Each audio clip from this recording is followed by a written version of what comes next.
Galera, a gente precisa entender quem é a esquerda que nós estamos enfrentando, porque cada vez menos ela é a esquerda brasileira. E quem é a esquerda brasileira tradicional? Olha só, já tivemos várias esquerdas no Brasil e essa aqui é a terceira onda de esquerda que nós temos no Brasil. A primeira onda, eu posso dizer que é a onda relacionada ao Partido Comunista e aos movimentos comunistas e suas respectivas perspectivas revolucionárias na primeira metade do século XX, da coluna Prestes ao outrora Partidão, Partido Comunista, que, aliás, o Partido Comunista ele entra na ilegalidade, mas o Partido Comunista era um partido relativamente grande e presente na vida política brasileira. Tá? Há a ditadura militar e o Partido Comunista vai para a ilegalidade, algumas das suas figuras ficam buscando pautas de coalizão, como agir, como não agir, há influência soviética junto com eles e tal, mas aí vem a segunda onda e varre eles, que é a onda do Partido dos Trabalhadores, que tinha comunidades eclesiásticas de base, tinha movimento estudantil, tinha movimento operário, tinha uma massa de intelectuais, tinha um pouquinho de ex-trotskista. Você teve todo esse agrupamento social que foi colocado ao redor do Partido dos Trabalhadores, que é fundado, se eu não me engano, em 1980. E aí essa força suplanta a força do antigo Partido Comunista Brasileiro, o antigo partidão que eles chamavam, e aí surge a segunda onda da esquerda brasileira, que foi muito influente em toda a América Latina e ganhou o poder, chegou ao poder com o Luiz Inácio Lula da Silva no ano de 2002. Tá?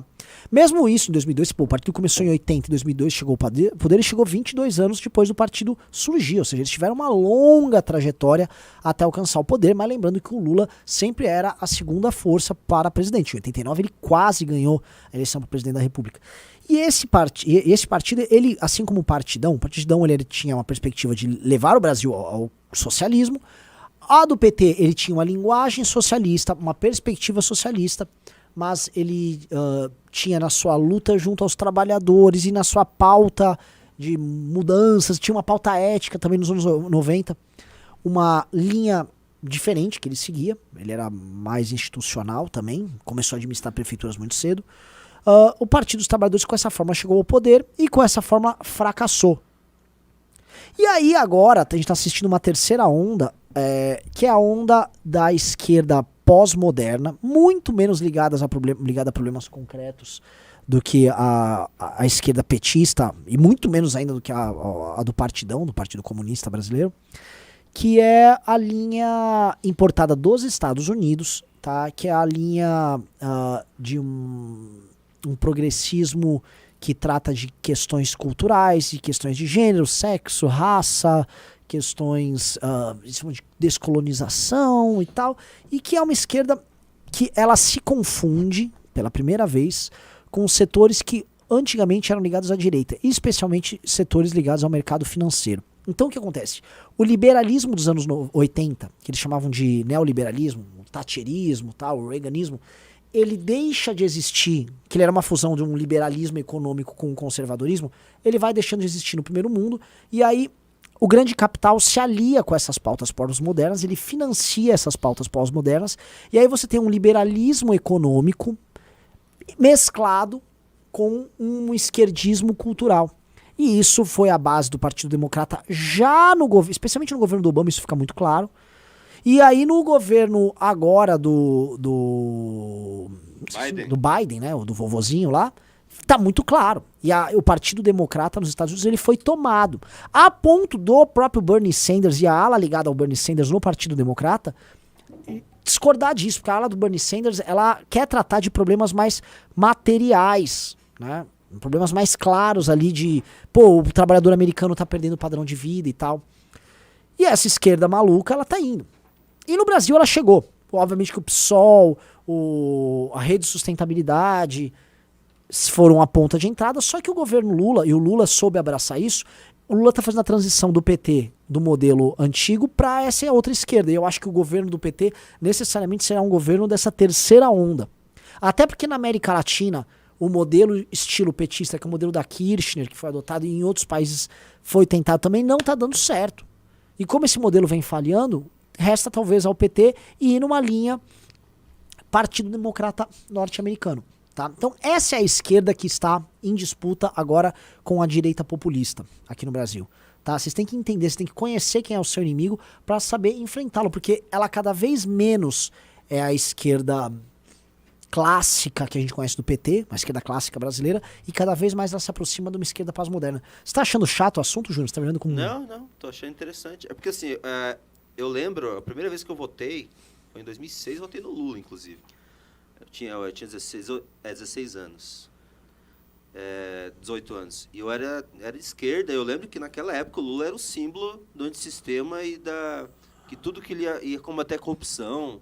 Era um outro entendimento. Era o mesmo entendimento quando o Bolsonaro entrou. A mesma coisa. Do PT? Uhum. Perfeito. Você lembra disso? Lembro disso. O PT nos anos 90, gente, assim, existia uma coisa que as pessoas gritavam contra a corrupção. Ética na política! E era o PT, o símbolo. E era o PT. O PT colocava propagandas na televisão chamando todo mundo de corrupto. A Marta Suplicy, assistam o debate de 1998 pro governo do estado de São Paulo. A Marta Suplicy tratava o Maluf como um ladrão. Era corrupto. O PT é contra a corrupção. E mais, os promotores, os procuradores que faziam sucesso combatendo a corrupção eram justamente petistas. E digo mais, o PT fazia campanhas enormes contra o governo FHC, falando que havia corrupção nas privatizações que eram tocadas no governo Fernando Henrique Cardoso e que, tinha os anões do orçamento, tudo que tinha escândalo de corrupção, o PT ia pra cima, a ponto de o Collor ter caído num escândalo de corrupção e quem capitaneou as manifestações pra queda do Collor foi o PT também, lutando contra a corrupção. Era o argumento dos caras. Caras pintadas, né? Caras pintados. O PT era profundamente anticorrupção. Outra coisa, então assim, vocês têm que conhecer esse inimigo e vocês têm que entender que o PT tá sendo muito esperto nesta eleição em roubar de seus adversários diretos esse discurso de Partido Democrata e não permitir que eles tenham isso. Então você vai falar, mas roubar de quem? Ora, quem deveria ser o Partido Democrata aqui no Brasil, Júnior? Partido Democrata? PSDB. PSDB.